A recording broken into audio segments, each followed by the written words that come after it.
사랑 내게 있네. 그 사랑이 날 채우네. 주는 내게 있네.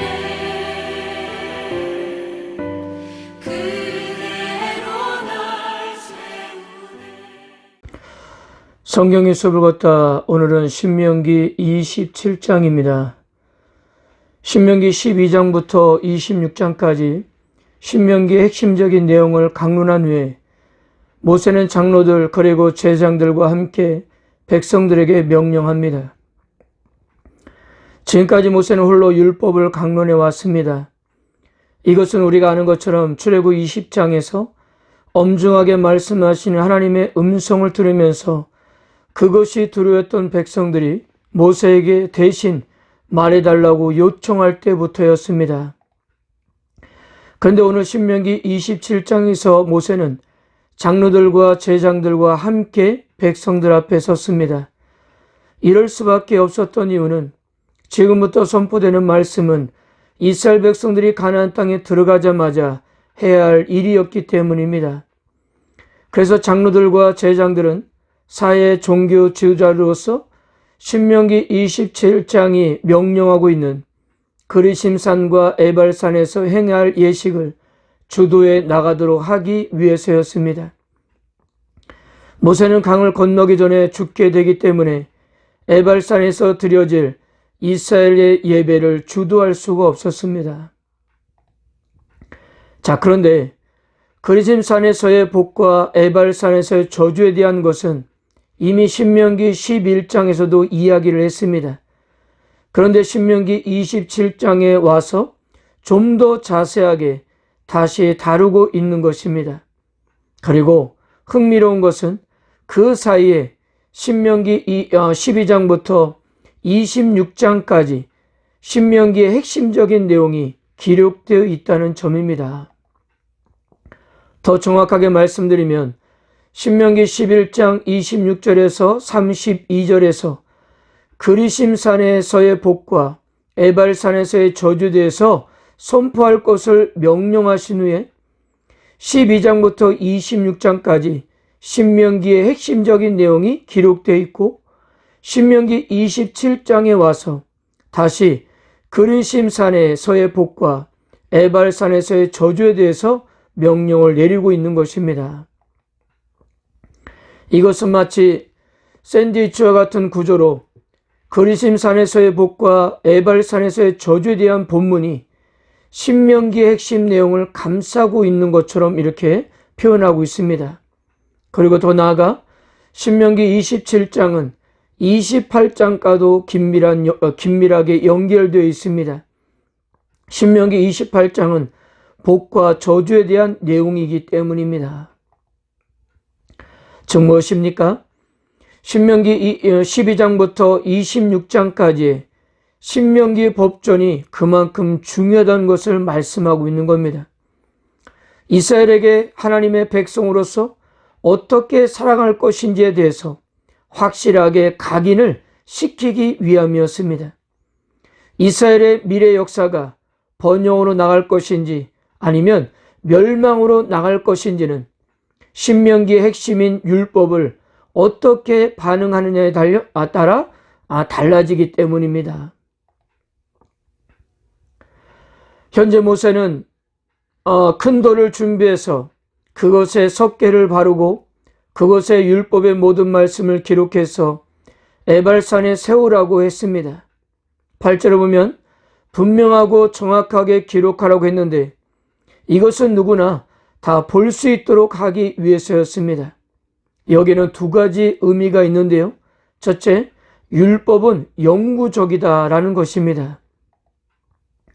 영구적으로 서 있을 큰 돌을 기념비로 세우는 것은 자손들이 기념비를 볼 때마다 거기에 새겨진 율법을 지켜야 한다는 것과 하나님이 이스라엘에게 은혜로운 언약을 주셨음을 영원히 기념하기 위함이었습니다.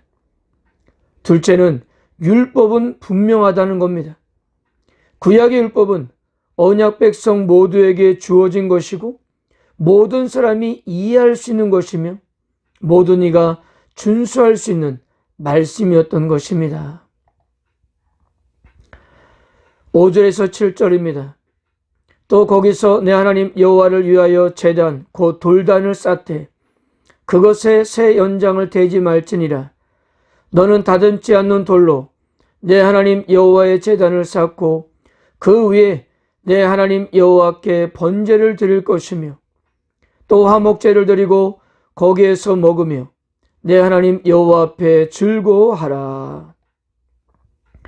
모세는 율법을 기록한 기념비 옆에다 하나님께 제단을 쌓고 그 위에 제물을 드리라고 했는데요. 그러나 한 가지 새 연장을 대지 말라는 경고도 주었습니다. 이스라엘 백성들이 돌 제단을 만들 때나 율법을 기록할 큰 돌을 준비할 때 어떤 철 연장도 사용해서는 안 되었습니다. 당시 철 연장은 가나안의 선진 농경 문화를 대표하는 도구였습니다. 즉 가나안 문명을 의존할 수 있게 만드는 그런 접촉을 금지하셨던 것입니다. 그리고 모세는 그 제단 위에서 하나님께 드려야 할 제물로 번제와 화목제를 드리라고 했는데요. 이스라엘과 하나님이 시내산에서 언약을 체결할 때도 드렸던 제물이었습니다.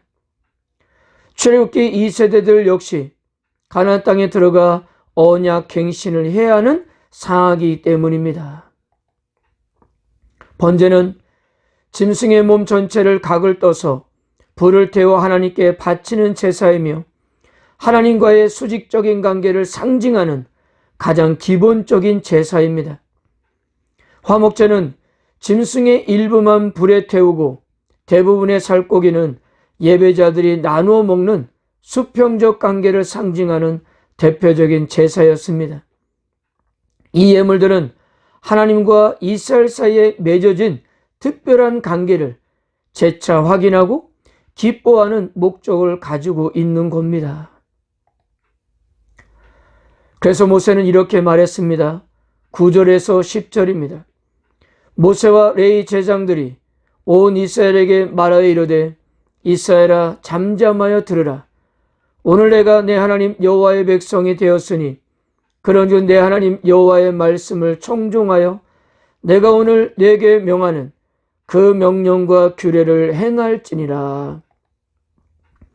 자, 이 말씀은 신명기 6장 4절에서 5절에 쉐마 말씀에서 구체화되고 신명기 안에서 거듭해서 되풀이되고 있는 어떻게 보면 신명기적 신앙의 핵심적인 구조입니다. 그 핵심적인 구조는 이스라엘 백성들은 하나님께 속하고 여호와는 그들의 하나님이 된다는 사실이었습니다. 이런 계약관계로 묶인 하나님의 백성이 되었다는 것은 여호와께서 가르쳐준 대로 살기로 다짐한다는 것을 의미했습니다. 그러므로 이스라엘의 존재 목적은 하나님의 말씀에 대한 청종과 복종이었습니다. 그래서 모세는 잠잠하라, 들으라 라는 두 명령문을 사용해서 모든 이스라엘 백성들이 하나님께서 하신 말씀을 경청해 줄 것을 요구했던 것입니다. 그리고 모세는 요단강을 건너면 이스라엘 12지파를 반으로 나누어서 그리심 산에는 백성을 축복하기 위하여 시몬지파, 레위지파, 유다지파, 이사갈지파, 요셉지파, 베냐민지파를 세우고 에발산에는 저주하기 위하여 루벤지파, 갓지파, 아셀지파, 수볼론지파, 단지파, 납달리지파를 세워서 여기에 레위 사람들은 모든 백성들에게 저주받을 12가지 행동을 나열하고 백성들은 큰 소리로 아멘으로 응답하도록 그렇게 했습니다. 그리심산은 해발 880m로 세겜의 남쪽에 위치해 있고 에발산은 해발 940m로 세겜의 북쪽에 위치해 있었는데 두 산 사이에 위치한 곳이 바로 세겜이었습니다. 아브라함이 가나안 땅에 처음 들어왔던 곳이기도 하고 그곳에서 하나님께서는 이 땅을 자손에게 주리라고 약속하셨습니다. 야곱이 이 땅을 샀고 훗날 요셉의 뼈가 이곳에 묻히게 되고요. 또한 이 세겜은 북이스라엘의 첫 수도가 되었던 것을 성경은 이렇게 말씀하고 있습니다. 여호수아에서 보면 이스라엘 백성들은 여호수아의 지도하에 요단을 건너 가나안 땅으로 진격합니다.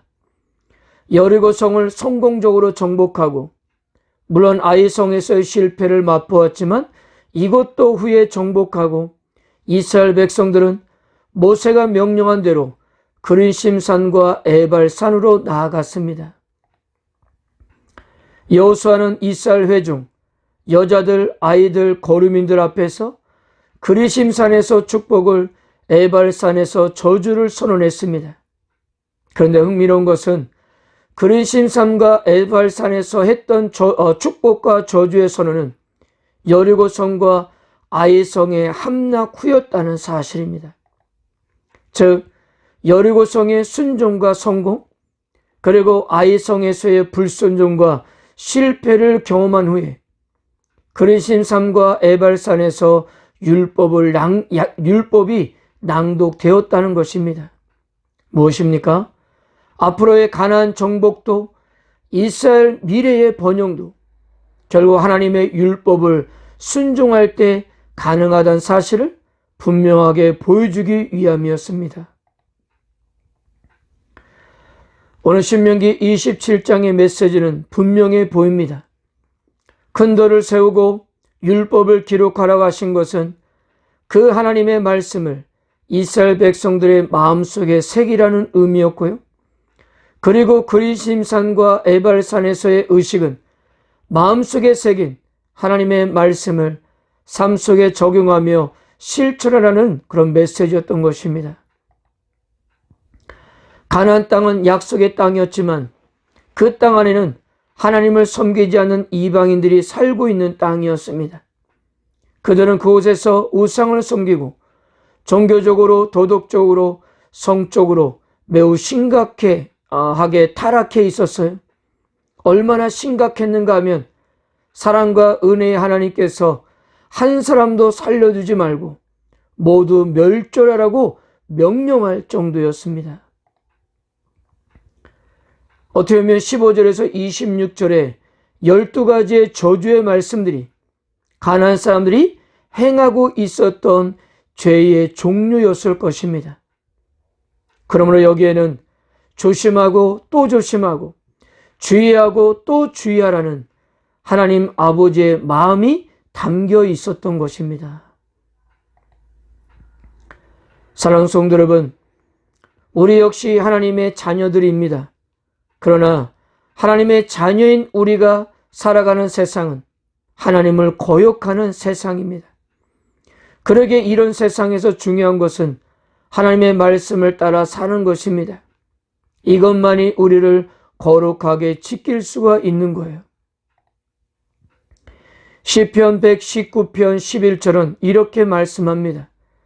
내가 주께 범죄하지 아니하려 하여 주의 말씀을 내 마음에 두었나이다.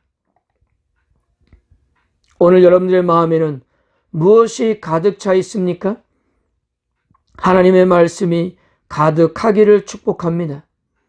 그 말씀을 우리 삶에 적용하고 실천하면서 세상과 다른 구별됨으로 살아가야 합니다. 이것이 세상을 거룩하게 만드는 것이고 세상을 지키는 일임을 기억하십시오. 오늘도 순종을 요구하는 모든 말씀에 아멘으로 화답함으로 승리하는 하루가 되시기를 주님의 이름으로 축복합니다. 그 사랑